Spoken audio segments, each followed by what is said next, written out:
আসসালামু আলাইকুম। আমি কানিজ আপনাদের সকলকে স্বাগত জানাচ্ছি কানিজ ক্যাফেতে। ইফতার বা বিকেলের নাস্তায় নতুন কিছু করার কথা ভাবলে শুরুতেই মনে পড়ে মুখরোচক কাটলেটের কথা।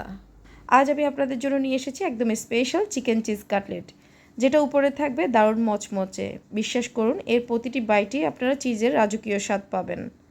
খুব সাধারণ কিছু ঘরোয়া মশলায় কীভাবে একদম পারফেক্ট কাটলেট তৈরি করা যায়, আজ আমি সেটাই আপনাদের সহজভাবে দেখাবো। তাই স্কিপ না করে সম্পূর্ণ ভিডিওটি দেখার অনুরোধ রইল। চলুন তাহলে মূল রেসিপিটি দেখে নেই। চিকেন কাটলেট তৈরির জন্য এখানে আমি মুরগির মাংসে সিদ্ধ কিমা নিয়েছি। এই জন্য শুরুতেই মুরগির বুকের মাংস 1 চা চামচ আদা রসুন বাটা ও আধা চা চামচ গোলমরিচ গুঁড়া দিয়ে সিদ্ধ করে নিয়েছি।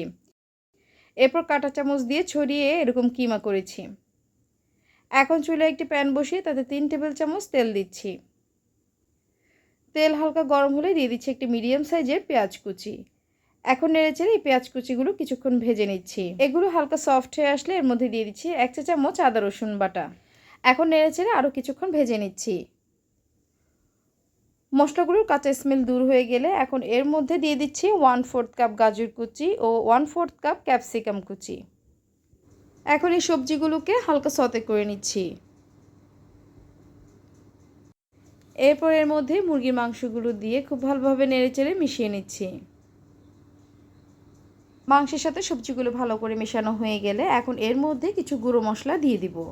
আর শুরুতেই দিয়ে দিচ্ছি 1 চা চামচ মরিচ গুঁড়া, আধা চা চামচ ধনে গুঁড়া, আধা চা চামচ ভাজা জিরার গুঁড়া, সামান্য পরিমাণে দিয়েছি গরম মশলা গুঁড়া, 1/4 চা চামচ গোলমরিচ গুঁড়া, 1 চা চামচ চিলি ফ্লেক্স, দিচ্ছি 1 টেবিল চামচ টমেটো সস ও 2 চা চামচ সয়া সস, আর দিচ্ছি স্বাদমতো লবণ। এখন সব কিছু একসাথে মিশিয়ে নিচ্ছি। মেশানো হয়ে গেলে উপরে কিছু কাঁচামরিচ কুচি ও ধনেপাতা কুচি দিয়ে দিচ্ছি। এরপর আবারও কয়েক সেকেন্ড নেড়ে চেড়ে চুলা থেকে নামিয়ে রুম টেম্পারেচারে ঠান্ডা করে নিচ্ছি। একটি মিক্সিং বলে আমি কিছু সিদ্ধ আলু নিয়েছি। এখন একটি পটেটো ম্যাশার দিয়ে আলুগুলো ভালোভাবে ম্যাশ করে নিচ্ছি। তো আলুগুলো খুব ভালোভাবে ম্যাশ করা হয়ে গেছে। এখন এর মধ্যে রান্না করে রাখা মাংসের কিমাগুলো দিয়ে দিচ্ছি। সাথে দিয়ে দিচ্ছি প্রায় আধা কাপ মোজারেলা চিজ। মেশানোর সুবিধার্থে আমি চিজটাকে গ্রেটার দিয়ে গ্রেট করে নিয়েছি।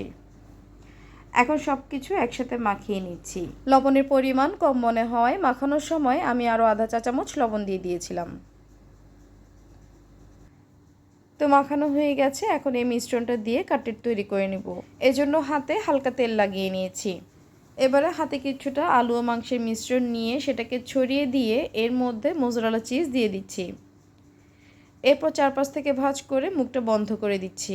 তারপর এভাবে চেপটা করে গোলাকার শেপ করে নিচ্ছি।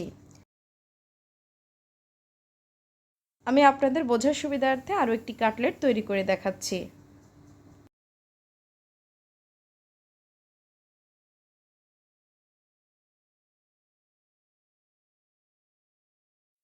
আর এভাবে আমি সবগুলো কাটলেট তৈরি করে নিয়েছি। এখন একটি পাত্রে খোসা ছাড়ানো ডিম নিয়েছি আর এর মধ্যে দিয়ে দিচ্ছি খুব সামান্য পরিমাণে লবণ। এবার ডিমটাকে খুব ভালো করে ফেটিয়ে নিচ্ছি। ফেটানো হয়ে গেলে এখন একটি কাটলেট ময়দায় গড়িয়ে নিচ্ছি। এরপর ফেটানো ডিমে ডিপ করে ব্রেড ক্রাম্বে গড়িয়ে নিচ্ছি। চাইলে এই কাটলেটগুলো ডবল কোটিং করে নিতে পারেন, আমি সেটাও দেখিয়ে দিচ্ছি।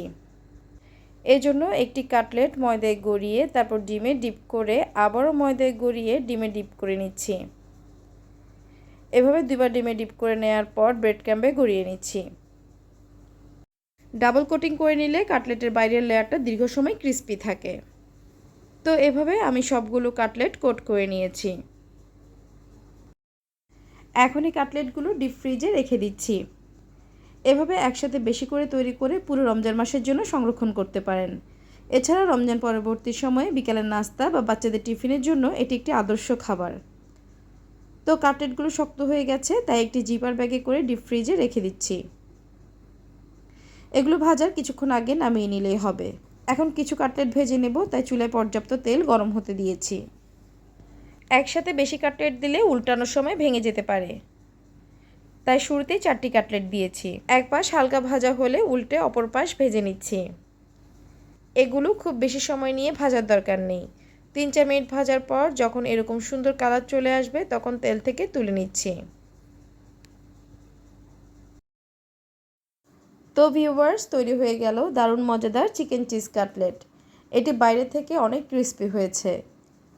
এখন একটি কাটলেট ভেঙে দেখাচ্ছি। মাশাআল্লাহ, ভেতরটা কতটা জুসি আর চিজি হয়েছে। প্রতিটি বাইটে চিজের স্বাদ মুখে লেগে থাকবে। কেমন লাগলো আমার আজকের রেসিপি অবশ্যই কমেন্টে জানাবেন। ভালো লাগলে ভিডিওটিতে লাইক দিবেন, বেশি বেশি আপনার ফ্রেন্ডস অ্যান্ড ফ্যামিলির সাথে শেয়ার করবেন আর আমার চ্যানেলটি সাবস্ক্রাইব করবেন।